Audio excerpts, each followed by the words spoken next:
Hey guys, so for this video, we are going to be talking about a couple of things that just sets your Airbnb apart. Initially, I recorded myself talking and saying all these things while doing my hair, but then I just talked way too long, so I sped it up. So you're going to be seeing clips of me doing my hair while I talk about the different things.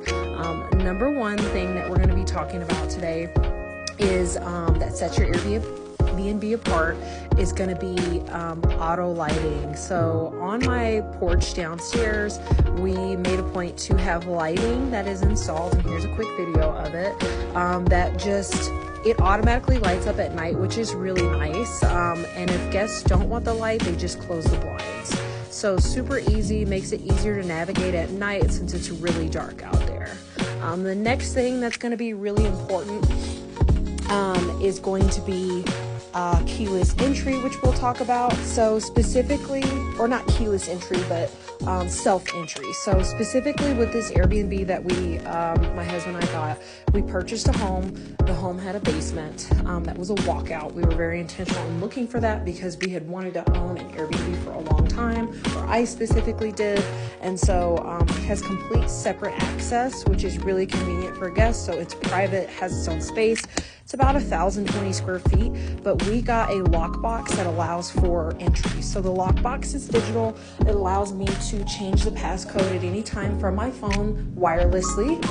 So it is a Bluetooth. I don't recommend this specific lockbox because it has given us issues, and we do have a backup in the event that something goes wrong, but guests are able to check in early as needed once that's done. The next thing is going to be yard maintenance. So specifically, because this is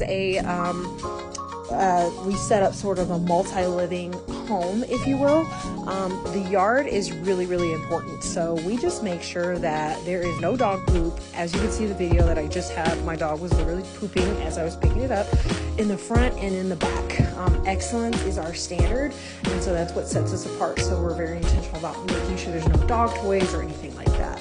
The next thing is going to be that coffee bar. So we had someone stay in the unit for about 2 months, and they use almost every single Keurig. And so I really think that having a coffee bar or space like that is really important in just making a guest feel really comfortable. Next is going to be gifts. So specifically because it was the holidays, we had a stay that was 2 months as well. We left special gifts for our guests to have free. The people that stayed for 2 months, we gave them, we didn't want to do wine because you just never know, but we gave them a sparkling cider. We gave them a home. They were purchasing a home, which is why they wanted to stay for so long. And we said, hey, congratulations. The other guy for Christmas, we set up a little Christmas tree where he had the option to decorate and left him some toiletry stuff. He left them, but the thought is nice. The very last thing that set us apart from other Airbnbs, and the reason that we got a 2-month stay in the winter, was pets. So specifically just allowing people to bring their children with them. And then we just leave extra space for cleaning once they leave. So an additional day. Thanks so much for watching.